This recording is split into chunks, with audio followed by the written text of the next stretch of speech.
A report just dropped stating how Devin Carter can be the key to Sacramento making a deep playoff run next season with his menacing defensive versatility and his willingness to improve on his jump shot. Sup guys, so this absolutely insane report just dropped stating how Devin Carter, once he recovers from his shoulder injury, can be the key to Sacramento's playoff success next season, as we are definitely destined to be making that deep playoff run next year, and we have definitely got some stuff to prove to the league, as a lot of teams and a lot of NBA media are doubting the Kings for some odd reason, and we are definitely going to prove them wrong next season. But this report states Devin Carter being the key to Sacramento's playoff success with his, you know, insane menacing defense that I love to talk about on his channel and have made videos about before. His defensive versatility is unmatched, as he is without a doubt the most menacing, promising defender in his class, and who knows, he's definitely destined for some first team or second team all defenses in his career, and who knows, he could be another guard to hoist that Defensive Player of the Year trophy one day. But before we get into the rest of this video and praising Devin Carter, welcome back to Kings Digest. The channel showcases all of the Sacramento Kings news, so make sure you guys subscribe to the channel, as YouTube is still telling me that 89% of you guys that watch my videos still aren't yet subscribed, so please hit that subscribe button. Let's try to get to 500 subs before the next season gets here. And make sure you guys hit that bell so you don't miss any of the future content. Now let's dive into today's report, as it opens up with coming into draft night with the number 13th overall pick. The Kings had a multitude of options to weigh before making a decision on who to draft to help them contend for a playoff spot. Devin Carter was definitely one of those options, though it was unlikely he slid past number 12, giving his pre-draft buzz. He ended up falling to 13, and Sacramento drafted him with little doubt. So it was unfortunate to hear him sidelined until at least the 2025 calendar year with the left shoulder surgery. And yes, it is, heartbreaking to know that the preseason is just a couple of weeks away and we won't get to see, his skills translate to that NBA level just yet. We're going to have to wait until 2025 to see him on an NBA court.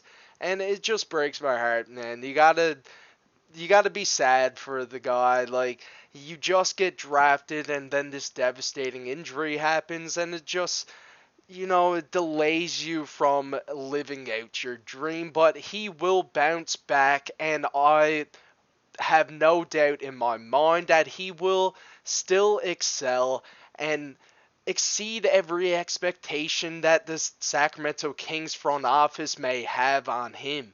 And he, without a doubt, is going to have a lot of, defensive assignments thrown his way his rookie year. But let's head into the last bit of the report, as while he won't be with the Kings until at least January, once he returns, the level of impact he can have come playoff time will be key to their hopes of contention.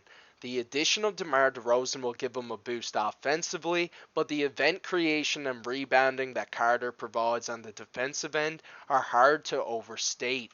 And yes, you may see rebounding and be like, what, Devin Carter, 6'3", but no, this man is, a little Russell Westbrook. He's going to be coming in. He's 6'3" with that 6'9" wingspan and his insane athletic leap. He gets up there and battles for boards with the big man, as I believe he was averaging like 8 boards his last season at Providence last year, which is just unreal for a player at his size.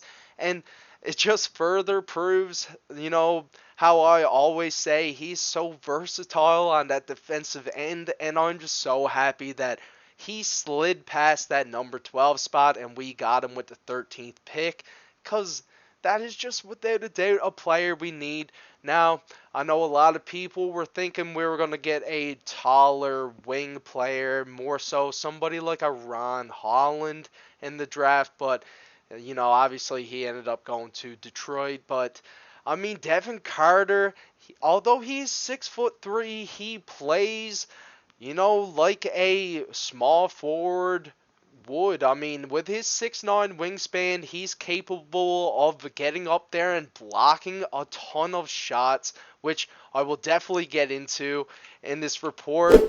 As in his final season at Providence last year, Carter put up a 2.8% block rate, which is just absolutely absurd for a 6'3" guard. Like, that's insane, but 2.9% steal rate and a 23.7% defensive rebound rate. That is big man numbers. And as this report states, with just those numbers out of context, he seems to have the profile of a big man. Until you consider he also put up a 23.3 assist rate while also shooting 37.7% from 3. Now, guys, tell me again, like, this guy is just as versatile as they come. And I mean, that's just, I've been preaching for the Kings to try to find somebody who can be an outlier shot blocker, an outlier rebounder, somebody who can kind of help Sabonis, on help defense, just help him contest the rim a bit more. And it turns out that Devin Carter is that perfect player at 6'3", 6'9" wingspan and his insane vertical leap. He will definitely fit that role perfectly and just play phenomenal defense and help Sabonis down in the paint while also just being an insane ball hawk on the perimeter and just, giving nightmares to opposing offenses.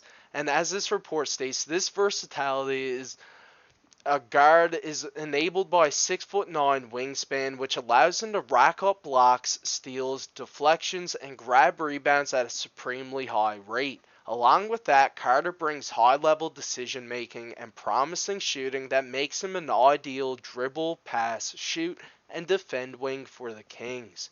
Shooting is something that Carter will have to prove he can do in the NBA, though. While he shot it well in his final collegiate season, and at good volume with 11 attempts per 100 possessions, he shot just 28.8% on 6.3 attempts per 100 possessions in his first 2 seasons, while also being a 72.3% career free throw shooter.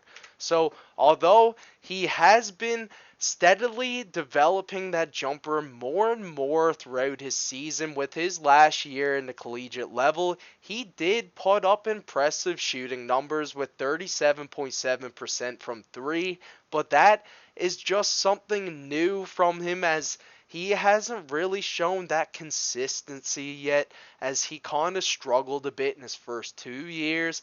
But the fact that he made that insane development and shot as good as he did last season just goes to show that with the elite NBA training and the Kings training staff, without a doubt, Devin Carter's shot is just going to develop, and his offensive abilities are going to develop over time in the league, especially with the best trainers that you can possibly get at the NBA level.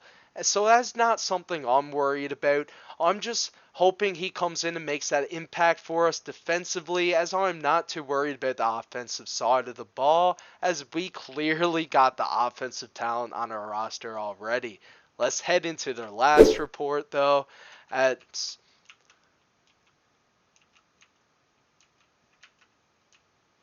Sorry.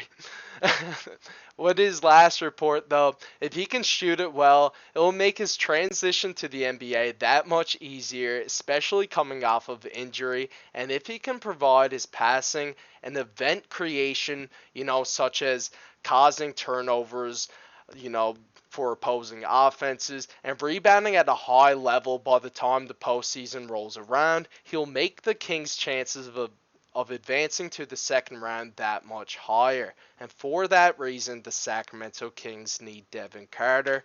And obviously, we all knew how crucial Devin Carter was going to be regardless of this report, but now this report definitely shows we will be relying on his defense more than we even realize, as without a doubt we do need that kind of versatility if we want to make a deep push in the playoffs.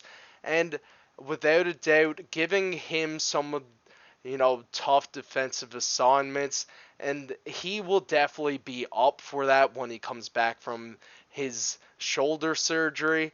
But he will take those defensive assignments and excel and just hound opposing offenses. Like, I cannot wait to see this man guard Steph Curry for the first time. I'm expecting to see Keon Ellis in the play-in tournament type level defense on steroids, but I'm just so excited to see this man's debut in January, and I'm hoping for a speedy recovery and hoping he gets better soon and comes back and plays to his full potential. And there's no doubt in my mind that he's capable of doing that. But that's all for today, guys. Let me know down in the comments if you believe that Devin Carter is going to be as crucial as what this report makes him out to be when it comes playoff time. And peace out. See you guys in the next one.